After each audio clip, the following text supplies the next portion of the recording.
ಅನಿವಾಸಿ ಭಾರತೀಯರ ವಿವಿಧ ಸಂಘ ಸಂಸ್ಥೆಗಳು ಅವರನ್ನು ಪ್ರತಿಸಿರುವ ತಮ್ಮ ಸ್ನೇಹಿತರು ಈಗಾಗಲೇ ತಾವು ಅವರಿಗೆ ಮೇಲೆ ಕುಳಿತುಕೊಳ್ಳಲು ಅವಕಾಶ ಮಾಡಿಕೊಟ್ಟದಕ್ಕಾಗಿ ಧನ್ಯವಾದಗಳನ್ನು ಹೇಳುತ್ತಾ ಮತ್ತು ಅವರ ಸಮಸ್ಯೆಗಳನ್ನು ಈ ಶೂನ್ಯ ವೇಳೆಯಲ್ಲಿ ಪ್ರಸ್ತಾಪಿಸಲು ಈ ಅವಕಾಶ ಮಾಡಿಕೊಡೋಕ್ಕೆ ತಮಗೆ ವಂದನೆಗಳನ್ನು ಅರ್ಪಿಸುತ್ತಾ ಪ್ರಸ್ತುತ ಅಂದಾಜಿನ ಪ್ರಕಾರ ಸುಮಾರು 1.34 ಕೋಟಿ ಅನಿವಾಸಿ ಭಾರತೀಯರು ವಿವಿಧ ಕೊಲ್ಲಿ ಅದೇ ರೀತಿ ಪ್ರಪಂಚದ ಬೇರೆ ರಾಷ್ಟ್ರಗಳಲ್ಲಿ ವಾಸಿಸುತ್ತಿದ್ದು ಭಾರತೀಯ ಸಂಪರ್ಕವನ್ನು ಹೊಂದಿರುತ್ತಾರೆ. ಕೆಲವು ರಾಜ್ಯಗಳು ಅಂದರೆ ಕೇರಳ ಮತ್ತು ತಮಿಳುನಾಡು ರಾಜ್ಯಗಳಲ್ಲಿ ಇವರ ಅನುಕೂಲಕ್ಕಾಗಿ ಪ್ರತ್ಯೇಕ ಸಚಿವಾಲಯಗಳನ್ನೇ ಸ್ಥಾಪಿಸಿದ್ದಾರೆ.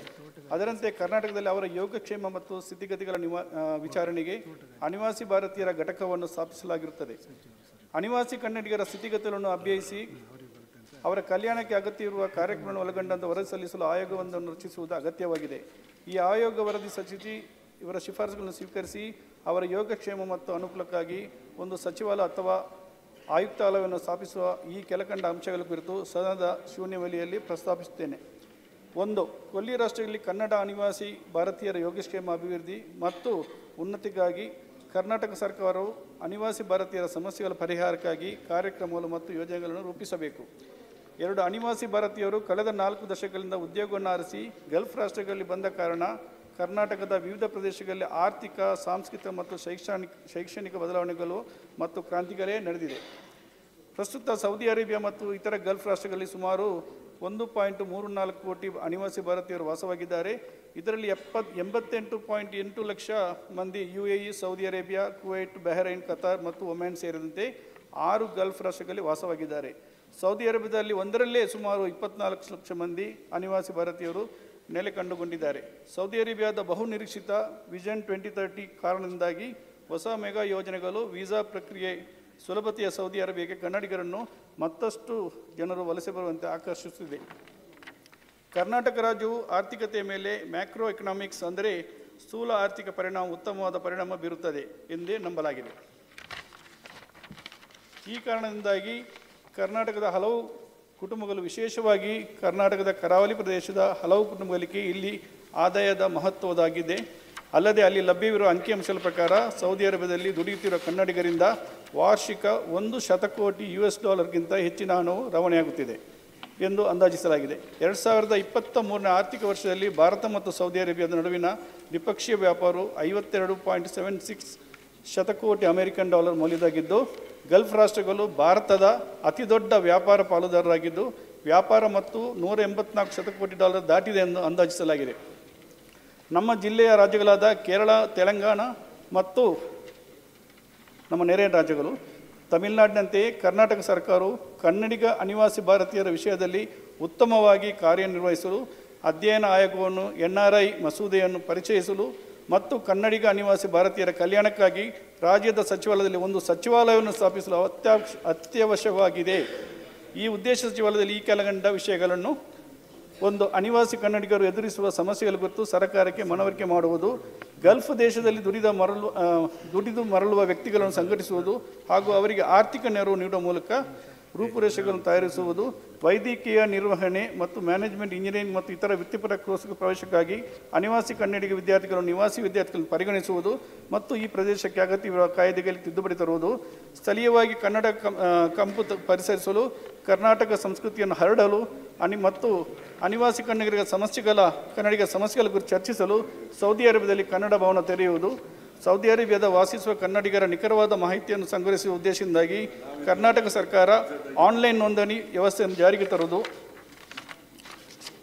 ಅನಿವಾಸಿ ಕನ್ನಡಿಗರಿಗೆ ಗುರುತು ಪತ್ರ ವಿತರಿಸುವುದು, ಅನಿವಾಸಿ ಕನ್ನಡಿಗರ ಸಾಧಕವನ್ನು ಗುರುತಿಸಿ ಯಶಸ್ವಿ ವ್ಯಕ್ತಿಗಳನ್ನು ಸನ್ಮಾನಿಸುವುದು, ಕನ್ನಡಿಗ ಅನಿವಾಸಿ ಭಾರತೀಯರಿಗೆ ರಿಮೋಟ್ ಮತದಾನ ಮಾಡಲು ಅನುಕೂಲವಾಗುವ ಮಾರ್ಗಗಳನ್ನು ಹುಡುಕಿ ಕೇಂದ್ರ ಸರ್ಕಾರದೊಂದಿಗೆ ವ್ಯವಹರಿಸುವುದು, ಕನ್ನಡಿಗ NRIಗಳಿಗೆ ನಿರ್ದಿಷ್ಟ ಮಾನ್ಯತೆಯ ಅವಧಿಯೊಂದಿಗೆ ಮತ್ತು ಮೆಚ್ಯೂರಿಟಿಯಲ್ಲಿ ನವೀಕರಿಸಬಹುದಾದ NRI ID ಕಾರ್ಡ್ಗಳನ್ನು ವಿತರಿಸುವುದು, ರಾಜ್ಯದಲ್ಲಿ NRI ಶ್ರೇಯೋಭಿವೃದ್ಧಿಗೆ ಕರಡು ನೀತಿ ರೂಪಿಸಿ ಕೇರಳ, ತೆಲಂಗಾಣ ಮತ್ತು ತಮಿಳುನಾಡು ರಾಜ್ಯಗಳ ಮಾದರಿಯಲ್ಲಿ ಅನುಷ್ಠಾನಗೊಳಿಸುವುದು, ಮುಂಬರುವ ಬಜೆಟ್ನಲ್ಲಿ NRI ಕಲ್ಯಾಣಕ್ಕಾಗಿ ಕನಿಷ್ಠ $100 ಕೋಟಿ ನಿಗದಿಪಡಿಸಿ ಕರ್ನಾಟಕ NRI ಫಾರಂ ಅಭಿವೃದ್ಧಿಗೆ ಮತ್ತು NRI ಶ್ರೇಯೋಭಿವೃದ್ಧಿಗೆ ರಾಜ್ಯ ಕ್ಯಾಬಿನೆಟ್ ಸಚಿವರನ್ನು ನಿಯೋಜಿಸುವುದು. ಅದೇ ರೀತಿ NRI ವಿದ್ಯಾರ್ಥಿಗಳ NRI ಸ್ಟೇಟಸ್ಸಿಂದಾಗಿ ಅವರ ಪೋಷಕರಿಗೆ ವೃತ್ತಿಪರ ಕೋರ್ಸ್ಗಳು ದುಬಾರಿಯಾಗುತ್ತಿದೆ. ಕನ್ನಡಿಗರ ಅನಿವಾಸಿಗಳ ಮಕ್ಕಳಿಗೆ ವೈದ್ಯಕೀಯ ಮ್ಯಾನೇಜ್ಮೆಂಟು ಅಧ್ಯಯನ, ಇಂಜಿನಿಯರಿಂಗ್ ಅಧ್ಯಯನಗಳು ಮತ್ತು ಇತರ ವೃತ್ತಿಪರ ಕೋರ್ಸ್ಗಳ ವಿಭಾಗದಲ್ಲಿ NRI ವಿದ್ಯಾರ್ಥಿಗಳಿಗೆ ಕೋಟಾ ಪದ್ಧತಿ ಜಾರಿಗೆ ತರುವುದು ಮತ್ತು ಮಂಗಳೂರಿನ ಕೊಲ್ಲಿ ರಾಷ್ಟ್ರಗಳಿಗೆ, ಅದರಲ್ಲೂ ಸೌದಿ ಅರೇಬಿಯಾ ದೇಶಕ್ಕೆ ಪ್ರವಾಸೋದ್ಯಮ ಮತ್ತು ಕುಟುಂಬ ಪ್ರವಾಸಕ್ಕೆ ಹೋಗುವ ಪ್ರವಾಸಿಗರ ಸಂಖ್ಯೆ ಹೆಚ್ಚಾಗುತ್ತಿದ್ದು, ಅವರ ಅನುಕೂಲಕ್ಕಾಗಿ ಮಂಗಳೂರು ನಗರದಲ್ಲಿ VFS ಕೇಂದ್ರವನ್ನು ತೆರೆಯಲು ಕೇಂದ್ರಕ್ಕೆ ಪ್ರಸ್ತಾವನೆ ಸೂಕ್ತ ಶಿಫಾರಸಿಗೆ ಕಳುಹಿಸಲು ಕೋರಿದೆ. ಈ ಮಹತ್ವದ ವಿಷಯವನ್ನು ಶೂನ್ಯವೇಳೆಯಲ್ಲಿ ಪ್ರಸ್ತಾವಿಸಲು ಅವಕಾಶ ನೀಡುವುದಕ್ಕಾಗಿ ಸಭಾಪತಿಗಳಿಗೆ ವಂದನೆಗಳು. ಒಂದು ನಿಮಿಷ ರಜಾನ್, ಒಂದು ನಿಮಿಷ ಅವ್ರು ಹೇಳಿ. ಇದು ಭಾಳ ಇಂಪಾರ್ಟೆಂಟ್. ಇದು ನನಗೂ ಬಂದು ಭೇಟಿಯಾಗಿದ್ರು. ನಮ್ಮ ರಾಜ್ಯಕ್ಕೆ ಭಾಳಷ್ಟು ಇದಾಗ್ತಿದೆ, ಅದಕ್ಕೆ ತಾವು ಹೇಳಿ. ಆಮೇಲೆ ರಾಜನ್ ಹೇಳಿ. ನೀವು ರಾಜನ್ ಹೇಳಿ. ರಾಜನ್ ಹೇಳಿ. ಅಧ್ಯಕ್ಷರೇ, ಏನು ನಮ್ಮ ಸನ್ಮಾನ್ಯ ಸದಸ್ಯರು ಶೂನ್ಯ ವೇಳೆ ಪ್ರಸ್ತಾಪ ಮಾಡಿದರೆ ತಮ್ಮ ಅನುಮತಿ ಇದೆ, ನನ್ನ ಎರಡು ಮಾತುಗಳನ್ನು ಸೇರಿಸಲಿಕ್ಕೆ ಬಯಸ್ತೇನೆ. ಅವರು ನಮ್ಮ ದೇಶದಿಂದ ಹೊರದೇಶದಲ್ಲಿ ಹೋಗಿ ಅಲ್ಲಿ ನಮ್ಮ ದೇಶದ ಗೌರವವನ್ನು ಹೆಚ್ಚಿರ್ತಕ್ಕಂಥ ಜನರ ಬಗ್ಗೆ ಅವರು ಪ್ರಸ್ತಾಪ ಮಾಡಿದರೆ ನಿಜಕ್ಕೂ ಕೂಡ ಸ್ವಾಗತಾರ್ಹವಾದಂಥದ್ದು. ಬೇರೆ ರಾಜ್ಯಗಳಲ್ಲಿ ಎಲ್ಲವೂ ಕೂಡ ಅವರೇ ಒಂದು ಸೆಕ್ರೆಟರಿಯೇಟ್ ಎಲ್ಲ ಮಾಡಿ ಅವ್ರ ಜೊತೆಯಲ್ಲಿ ಒಂದು ಕೋಆರ್ಡಿನೇಷನ್ ಮಾಡಲಿಕ್ಕೆ ಎಲ್ಲ ಈ ವ್ಯವಸ್ಥೆ ಭಾಳ ಚೆನ್ನಾಗಿ ಮಾಡಿದ್ದಾರೆ. ನಮ್ಮ ರಾಜ್ಯದಲ್ಲಿ ಮಾಡಿಲ್ಲ ಅಂತಕ್ಕಂಥದ್ದು ಒಂದು ಮಾಡಬೇಕು ಅಂತ, ತಮಿಳುನಾಡು, ಅದಕ್ಕೋಸ್ಕರ ಎಲ್ಲ ಬೇರೆ ರಾಜ್ಯದಲ್ಲಿ ನೆರೆ ರಾಜ್ಯಗಳೆಲ್ಲ ಮಾಡಿದ್ದಾವೆ.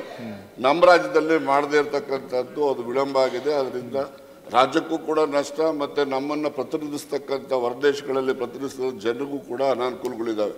ಅದಕ್ಕೆ ನಾನು ತಮ್ಮಲ್ಲಿ ಮನವಿ ಮಾಡ್ತಕ್ಕಂಥದ್ದು, ಒಮ್ಮೆ ನಾನು ಬರ್ತೀನಿ ನಿಮ್ಮ ಜೊತೆಯಲ್ಲಿ, ನಮ್ಮ ಸದಸ್ಯರು ಬರ್ತಾರೆ, ಆ ದೇಶಗಳಿಗೆ ಹೋಗಿ ಅವ್ರ ಜೊತೆಯಲ್ಲಿ ನಾವು ನೀವು ಬನ್ನಿ, ನಿಮ್ಮನ್ನು ಕರ್ಕೊಂಡು ಹೋಗ್ತೀವಿ. ಯಾರೆಲ್ಲ ಅಪೇಕ್ಷೆ ಪಡ್ತಾರೆ ಅವ್ರನ್ನೆಲ್ಲ ಜೊತೆಯಲ್ಲಿ ಹೋಗಿ ಅವರ ಜೊತೆಯಲ್ಲಿ ನಾವು ಚರ್ಚೆ ಮಾಡಿ ಅವರು ಒಂದು ಈ ರೀತಿಯ ಒಂದು ಉತ್ತಮವಾದಂಥ ಒಂದು ವಾತಾವರಣ ಸೃಷ್ಟಿ ಮಾಡ್ತಕ್ಕಂಥ ಅಗತ್ಯ ಇದೆ. ಅದಕ್ಕೋಸ್ಕರ ನಮ್ಮ ಸಭಾನಾಯಕರು ಒಂದು ಉತ್ತಮ ಸಕಾರಾತ್ಮಕವಾದ ಉತ್ತರ ತರಿಸ್ಕೊಡ್ಬೇಕು ಅಂತೇಳಿ ನಿಮ್ಮ ಜೊತೆಯಲ್ಲಿ ನಾನು ಮನವಿ ಮಾಡ್ತೀನಿ. ಅಲ್ಲ ಹೇಳಿ, ಮಾತಾಡಬೇಡಿ ಸರ್. ಈ ವಿಷಯ ಸಂಬಂಧಪಟ್ಟ ಸನ್ಮಾನ್ಯ ಮುಖ್ಯಮಂತ್ರಿಗಳದ್ದು ಸರಿಯಾದ ಉತ್ತರ. ಅಲ್ಲಲ್ಲ, ಪರಿಹಾರ ಅಂದರೆ ಬೆಟ್ಟರು ಭಾಳಷ್ಟು ನಮ್ಮ ಬೇರೆ ರಾಜ್ಯಗಳಲ್ಲಿ ನಮ್ಮ ರಾಜ್ಯದಲ್ಲಿ ಇರಲಿಲ್ಲ. ನಮ್ಮ ರಾಜ್ಯದಲ್ಲಿ ಜನರಿಗೆ ಅನುಕೂಲ ಆಗ್ತಿದೆ. ಅದ್ರ ಬಗ್ಗೆ ನೀವು ಭಾಳಷ್ಟು ಗಮನ ಅದು ಮಾಡಿ.